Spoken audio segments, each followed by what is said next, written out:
केंद्र सरकार की महत्वाकांक्षी योजना केन बेतवा लिंक परियोजना में आए दिन भ्रष्टाचार और अनियमितताओं की खबरें सामने आ रही हैं। परियोजना से प्रभावित किसानों ने आज आम आदमी पार्टी के नेता अमित भटनागर के नेतृत्व में सटई से छतरपुर तक पदयात्रा निकालकर शासन प्रशासन के खिलाफ नारेबाजी करते हुए कलेक्टर के प्रतिनिधि छतरपुर एसडीएम अखिल राठौर को ज्ञापन सौंपा। किसान नेता अमित भटनागर ने बताया कि जय किसान संगठन के बैनर तले यह यात्रा निकाली गई। केन बेतवा नदी जोड़ो परियोजना से पन्ना और छतरपुर जिले के लगभग 26 गांव प्रभावित हो रहे हैं, जिसमें भू अधिकार अधिनियम 2013 का बिल्कुल भी पालन नहीं हो रहा है। न ही पारदर्शी तरीके से सर्वे किया गया और न ही प्रभावित किसानों को मकानों का मुआवजा दिया गया है। उन्होंने कहा कि एक तरफ प्रधानमंत्री आवास योजना में आवास हेतु 1.5 से 2 लाख रुपए दिए जा रहे हैं, वहीं दूसरी ओर योजना से प्रभावित किसानों को मात्र 25,000 रुपए मुआवजा दिया जा रहा है, जो कि न्याय संगत नहीं है। अगर प्रशासन समय रहते नहीं चेता तो आने वाले समय में उग्र आंदोलन किया जाएगा। आपको बता दें, किसान नेता पदयात्रा के समर्थन में सपा प्रदेशाध्यक्ष मनोज यादव भी मौके पर पहुंचे और उन्होंने किसानों की मांगों जायज बताते हुए प्रशासन के आड़े हाथ लिया। वहीं एसडीएम अखिल राठौर ने ज्ञापन लेकर उचित कार्यवाही करने का आश्वासन दिया। किसान न्याय पदयात्रा में बड़ी संख्या में लोग मौजूद रहे। वहीं सुरक्षा के लिए छतरपुर प्रशासन द्वारा पुख्ता इंतजाम किए गए थे। उसमें प्रभावित हैं जो लोग, उनका मुआवजा यहाँ का वहाँ किया गया है और वहाँ पर अधिकारी और दलालों का एक गिरोह बड़ी सक्रिय तरीके से काफी लोगों को लूट रहा है। अमित भटनागर है। जय किसान संगठन के बैनर तले यात्रा निकाली गई है और केन बेतवा लिंक परियोजना जिसमें पन्ना और छतरपुर जिले के अब 26 गांव प्रभावित हो रहे हैं, वहां पर भू अधिग्रहण अधिनियम 2013 लगता है, लेकिन कानून का बिल्कुल भी पालन नहीं किया जा रहा है। ना पारदर्शी तरीके से सर्वे किया गया है, जो कि कानून कहता है। ग्राम सभा की बात कानून कहता है, लेकिन ग्राम सभाएं नहीं की गई हैं, उल्टा फर्जी ग्राम सभाएं की हैं।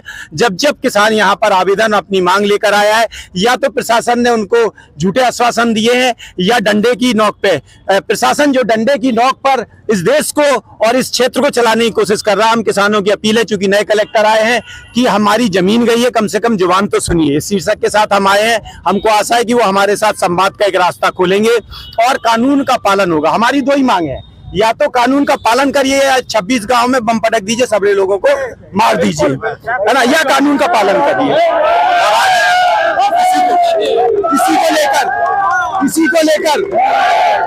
इसी को लेकर आज हमें आशा है कलेक्टर साहब एक संवाद का रास्ता निकालेंगे।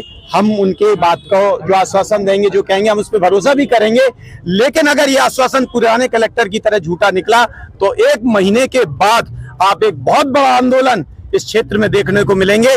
जो भी परियोजना संविधान के विपरीत चल रही है, उस परियोजना को किसान नहीं चलने देंगे। तो मुआवजा में गड़बड़ी है क्या भाई? मुआवजा में गड़बड़ी है, सर्वे में गड़बड़ी है, अधिकारियों के उस कानून का पालन करने में गड़बड़ी है। आदिवासियों का पैसा दलालों के इधर उधर के खातों में डाला गया है। लोगों की जमीनें, उन्हें पता ही नहीं है जमीनें किस किस के नाम रजिस्ट्री कर दी गई हैं।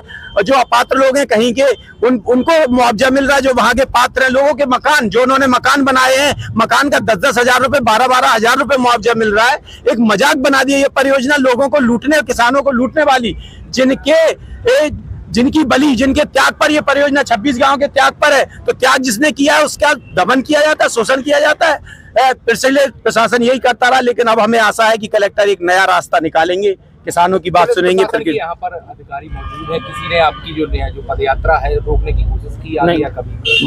बातचीत हो रही है। वो ये कह रहे हैं हम बातचीत करने को तैयार है। अगर हमको कोई सकारात्मक रुख दिखता है तो हम इसके लिए तैयार है, नहीं तो 5 बजे के बाद एक बड़ी किसान महापंचायत बुलाई जाएगी और तीव्र आंदोलन की घोषणा आज से की जाएगी। लेकिन अगर कलेक्टर महोदय संवाद का कोई रास्ता निकालते हैं तो हम उस पर विश्वास करेंगे, उस पर आगे बढ़ेंगे।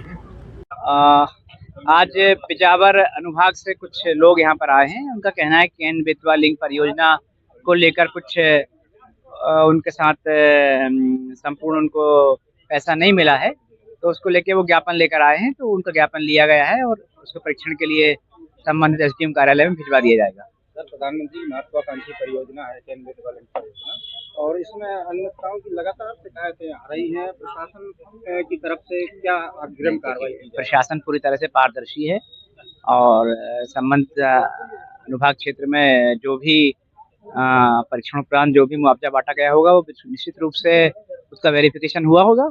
अतः ऐसी कोई बात नहीं है, और फिर भी ये जो ज्ञापन है हम इसको पुनः भिजवा देते हैं। सर, एक तरफ प्रधानमंत्री आवास के लिए 1.5 से 2 लाख रुपए आवंटित करते हैं, वहीं मुआवजे में देखने आया है कि 25,000 रुपए दिए जा रहे हैं। क्या मानते हैं?